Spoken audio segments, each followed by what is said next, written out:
Tragedy and Hope, The Little Sisters of the Poor Fire, 1931. Story 144, Part 2.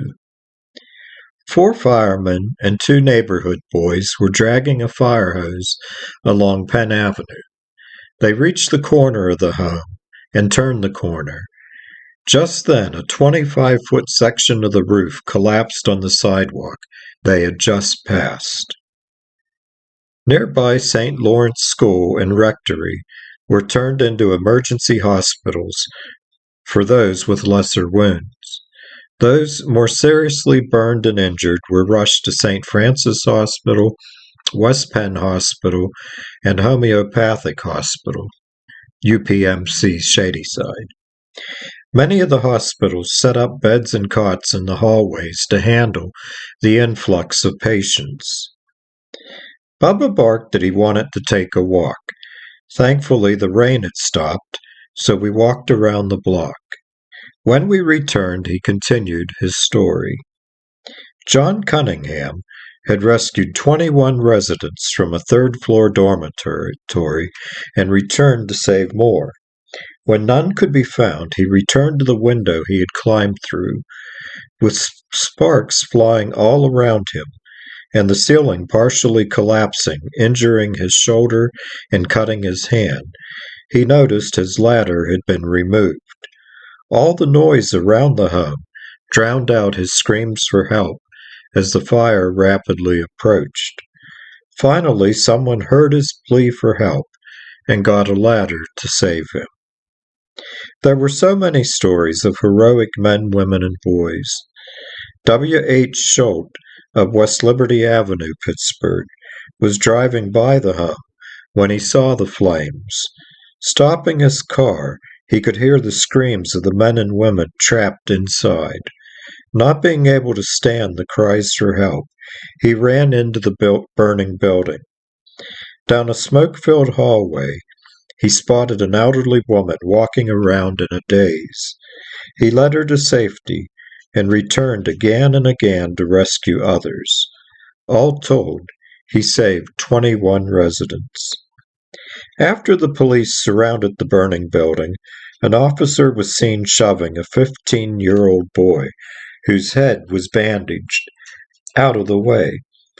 A fireman who witnessed it shouted at the officer to leave the kid alone. "If it weren't for these kids, we'd have been in a real fix," he said.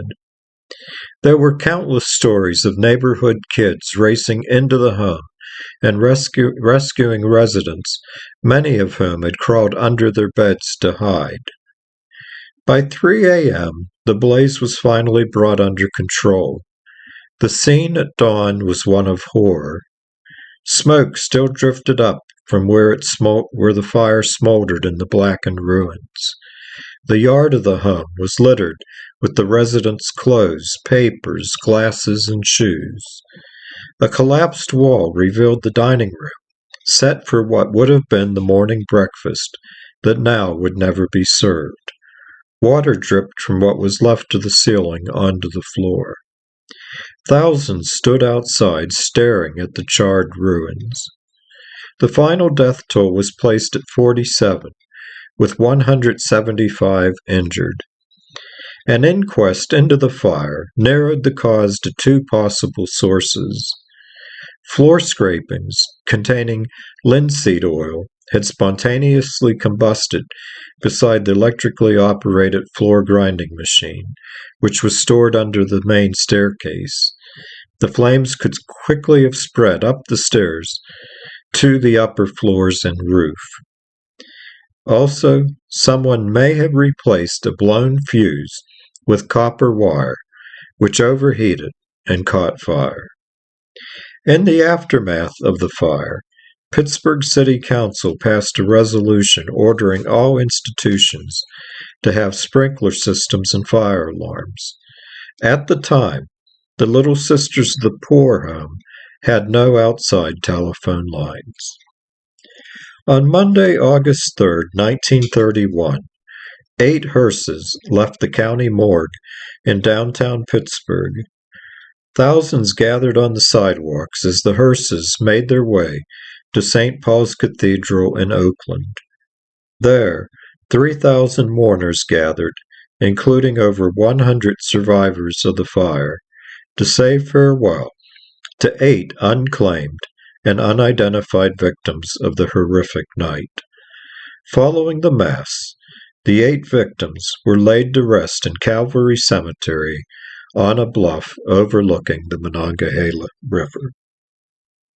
I hope this finds you safe, healthy, and sane, and always listen to wiener dogs barking for you to make sure the batteries in your smoke detectors are working.